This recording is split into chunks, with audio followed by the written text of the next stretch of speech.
Good morning. Guess what day it is? It's July 18th. There are several things going on today. It's National Sour Candy Day. It's Insurance Nerd Day. And it's World Listening Day. So I want to give you some information. This came from Psychology Today, written by Kristen Fuller, about the difference between hearing and listening. The definition of hearing revolves around the physiological act of hearing sounds. Merriam-Webster defines hearing as the process, function, or power of perceiving sound, specifically the special sense by which noises and tones are received as stimuli. The definition of listening revolves around actively paying attention to the words and sounds that you hear to absorb their meaning and develop an emotional response. To hear something with thoughtful attention. Listening is a voluntary act, meaning that an individual can choose whether or not to.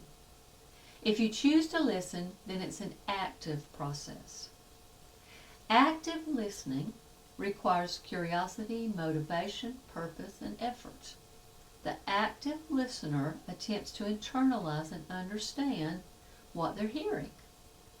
On the opposite end of the listening spectrum is passive listening. Passive listening is listening that is characterized as being disconnected, inattentive, and unreceptive. When we choose not to listen to someone, we potentially create a rift in a relationship. By not listening to someone or passively listening, we are causing strain on our relationship. On the other hand, if we choose to listen actively and engage, we are showing them that they matter and we're forming an alliance with the person. By actively listening and engaging with other individuals, we can create strong and genuine friendships, understand and exchange knowledge, share memories, pass on stories and ideas to the next generation, and resolve conflicts. So, the article gives us some tips for better listening. First of all, they say ask questions. Active listening requires asking open-ended questions and genuinely being curious about the answer. Next is wait to speak. This one's hard sometimes.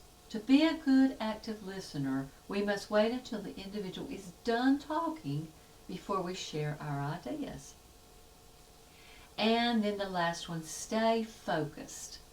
Being focused on the conversation means that you have to block out other thoughts and sounds from your mind to pay attention to the words being spoken.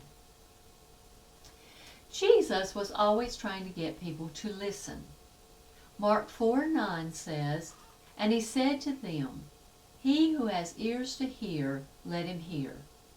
In verse 23 of the same chapter, Jesus says it again, "If anyone has ears to hear, let him hear." If we actively listen or hear the scripture, we will grow.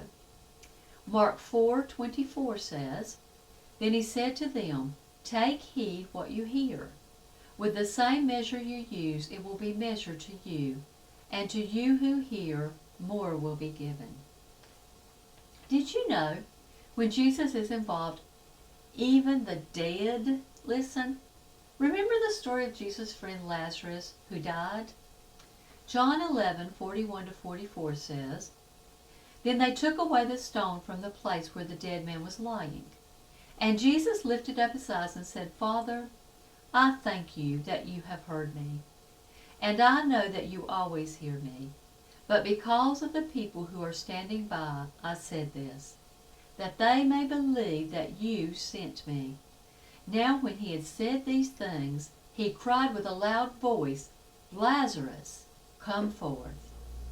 And he who had died came out, bound hand and foot with grave clothes, and his face was wrapped with a cloth. Jesus said to them, "Loose him and let him go." So I wonder today, do you listen to Jesus better than a dead man does?